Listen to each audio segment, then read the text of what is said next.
So sir ఈ OCD అనేది అసలు ఎందుకొస్తుందంటారు?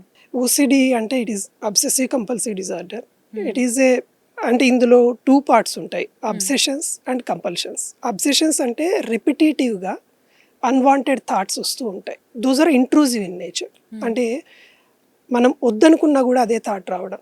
The patient knows that it is irrational. Hmm. Still the intrusiveness is there. అంటే అది రిపీటెడ్‌గా వస్తూ ఉంటుంది. అది రావడం వల్ల ఏమవుతుందంటే they will develop some distress.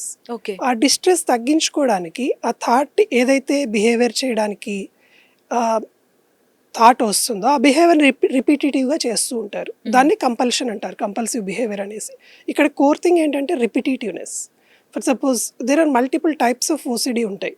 So common type తీసుకుంటే కంటామినేషన్ ఓసిడ్ అబ్సెషన్స్. ఈ కంటామినేషన్ అంటే there is a fear of germs or fear of dirt or fear of some body fluids.